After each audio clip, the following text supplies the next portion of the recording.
Advocate KS. Arunkumar, ആശാവർക്കർമാർക്ക് സമരം അവസാനിപ്പിച്ച് സെക്രട്ടേറിയറ്റിന് മുന്നിൽ നിന്ന് പിരിഞ്ഞു പോകേണ്ടി വരും എന്നുള്ള ഒരു കണക്കുകൂട്ടൽ സർക്കാരിനുണ്ടോ?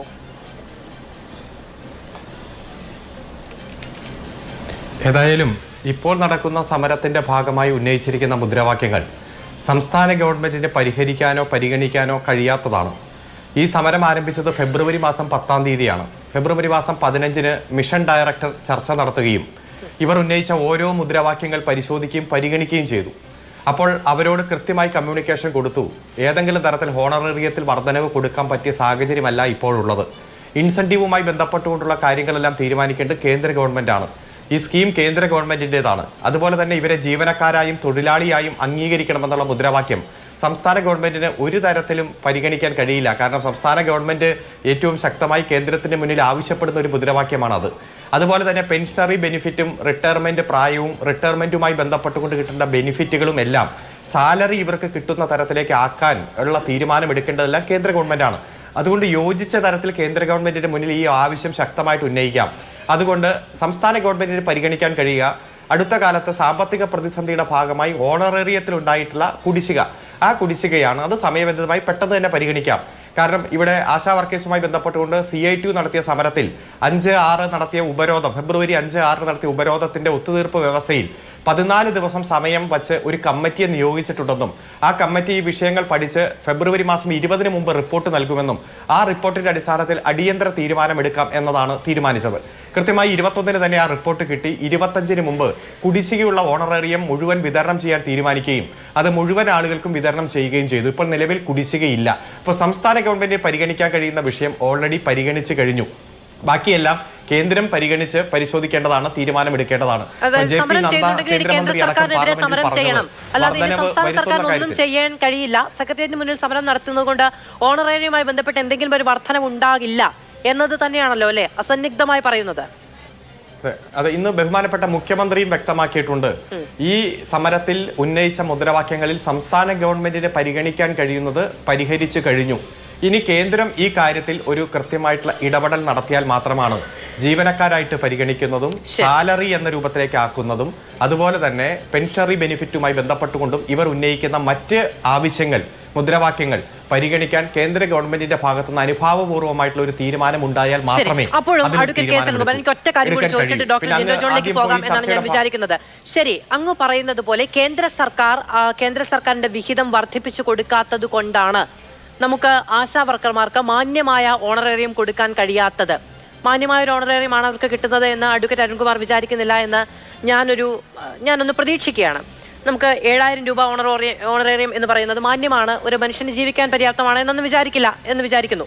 അപ്പോൾ നമുക്കങ്ങനെ അവർക്ക് മെച്ചപ്പെട്ട ജീവിത സാഹചര്യം ഒരുക്കാൻ കഴിയാത്തതിന് വിഘാതമായി നിൽക്കുന്നത് അങ്ങ് പറയുന്നത് പോലെ കേന്ദ്ര സർക്കാരിൻ്റെ അതിലെ വിഹിതം കേന്ദ്ര സർക്കാർ വർദ്ധിപ്പിച്ചു കൊടുക്കാത്തത് കൊണ്ടാണ് എന്ന് ഇരിക്കുക. അപ്പോഴും സമരം ചെയ്യാൻ, അപ്പോഴും പണിമുടക്കാനുള്ള അവകാശം ആശാവർക്കർമാർക്കുണ്ടല്ലോ അല്ലേ? അങ്ങനെ പണിമുടക്കാൻ അവർ തീരുമാനിച്ചിരിക്കുന്നു. അവർ സമരത്തിലാണ്. അത് സർക്കാരിന് മുന്നിലുള്ള യാഥാർത്ഥ്യമാണ്. ആ സമയത്ത് ഈ പരിശീലന പരിപാടി സംഘടിപ്പിക്കുക എന്നത് സമരം പൊളിക്കാനുള്ള തന്ത്രമല്ലേ? ഒരിക്കലുമല്ല. ഈ കേന്ദ്ര സർക്കാരിൻ്റെ വിവിധ സ്കീമും സംസ്ഥാന ഗവൺമെൻറ്റിൻ്റെ മറ്റു സ്കീമുകളുമെല്ലാം മാർച്ച് മാസം ഒരു പ്രധാനപ്പെട്ട മാസമാണ്. മാർച്ച് 31 വരെയാണ് ഈ സ്കീമിൻ്റെ പണം അലോട്ട്മെൻറ്റും അതുപോലെ സ്കീം നടപ്പാക്കേണ്ടതിൻ്റെ ഒരു സമയക്ലിപ്തത നിശ്ചയിക്കുന്നത് മാർച്ച് 31ആണ്. അപ്പോൾ അതിനു മുമ്പ് തീർക്കേണ്ട പല കോഴ്സുകളുമുണ്ട്, പല ട്രെയിനിങ്ങുകളുമുണ്ട്. അപ്പോൾ ഇത് പാലിയേറ്റീവുമായി ബന്ധപ്പെട്ടുകൊണ്ടുള്ള ട്രെയിനിങ് എല്ലാം ഈ കേരളത്തിലെ 14 ജില്ലകളിൽ 3 ദിവസമായിട്ടാണ് സംഘടിപ്പിക്കുന്നത്. ഒന്ന് 17-ാം തീയതി, 18-ാം തീയതി, 19-ാം തീയതി ആ തരത്തിൽ ഷെഡ്യൂൾ ചെയ്തിരിക്കുന്നു. ഇപ്പം നാളെ ഉള്ളത് പാലക്കാട്, കോട്ടയം, തിരുവനന്തപുരം, എറണാകുളം അതുപോലെ തന്നെ കൊല്ലം ജില്ലകളിലുള്ള ട്രെയിനിങ് അനൗൺസ് ചെയ്തിരിക്കുന്നു.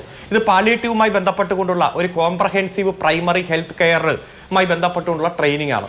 ഇപ്പൊ ആശാ വർക്കേഴ്സിന്റെ ഒപ്പം കിടപ്പ് രോഗികളുടെ അടുത്ത് പോകുമ്പോൾ നമ്മുടെ ആരോഗ്യ രംഗത്തിന്റെ മുന്നോട്ട് പോക്കിനെ ഏറ്റവും അടിസ്ഥാനപരമായ തലത്തിൽ തന്നെ വലിയ തോതിൽ സംഭാവന ചെയ്യുന്ന വിഭാഗമാണ് ആശാ വർക്കർമാരെ. ട്രെയിൻ ചെയ്യേണ്ടതുണ്ട്, പരിശീലിപ്പിക്കേണ്ടതുണ്ട്. സാധാരണഗതിയിൽ ജീവിച്ചു വന്ന സാധാരണമായ സാമൂഹ്യ ചുറ്റുപാടുകളിൽ ജീവിച്ചു വന്ന ആളുകൾ തന്നെയാണ് ആശാ വർക്കർമാരിലേറെയും. നമ്മൾ പരിശീലിപ്പിക്കേണ്ടതുണ്ട്, അത് കൃത്യവുമാണ്. പക്ഷേ അങ്ങനെയാണെങ്കിൽ ഈ പരിശീലന പരിപാടിയിൽ പങ്കെടുക്കാത്ത സമരത്തിൽ നിൽക്കുന്ന ആളുകൾക്ക് യാതൊരു തരത്തിലും അവരുടെ ജോലി സുരക്ഷയിലോ ഇതിൽ പിരിച്ചുവിടൽ അടക്കമുള്ള ഭീഷണിയിലോ അവർ പേടിക്കേണ്ടതില്ല എന്നൊരു ഉറപ്പ് സർക്കാരിന്റെ ഭാഗത്തുനിന്ന് കൊടുക്കാൻ പറ്റുമോ? അങ്ങനെ ഏതെങ്കിലും സമരത്തിൽ പങ്കെടുക്കുന്നവർക്ക് ഉറപ്പ് കൊടുത്ത ഒരു സാഹചര്യം താങ്കൾക്ക് ഇങ്ങോട്ട് കാണിക്കാൻ പറ്റുമോ? ഒരുപാട് സമരങ്ങൾ കണ്ട നാടല്ലേ നമ്മുടേത്. എല്ലാ വിഭാഗം തൊഴിലാളികളും വ്യത്യസ്തമായിട്ടുള്ള നിരവധി സമരങ്ങൾക്ക് നേതൃത്വം കൊടുത്ത ആ സമരങ്ങൾ കണ്ട നാടാണ് നമ്മുടേത്. സമരം എന്ന് പറയുന്നത് നിലനിൽക്കുന്ന സാഹചര്യങ്ങളുമായി സമരസപ്പെടാൻ കഴിയാതെ വരുമ്പോഴാണ് ഒരു തൊഴിലാളി അല്ലെങ്കിൽ ഒരു ജീവനക്കാരൻ സമരത്തിനിറങ്ങുന്നത്. ആ സമരത്തിനിറങ്ങുമ്പോൾ പലതരത്തിലുള്ള അനുഭവങ്ങളെ നേരിടാനുള്ള ഒരു മാനസികമായിട്ടുള്ള തയ്യാറെടുപ്പോടെയാണ് സമരത്തിനിറങ്ങുക. അപ്പോൾ അത്തരത്തിലുള്ള ത്യാഗവും മറ്റു കഴിഞ്ഞിട്ടാണല്ലോ സമരത്തിന്റെ ഒരു റിസൾട്ട് വരിക. ഇവിടെ മാർച്ച് 31 മുമ്പ് തീർക്കേണ്ട ട്രെയിനിങ് തീർക്കുക എന്നുള്ളത് സംസ്ഥാന ഗവൺമെന്റിന്റെ ഒരു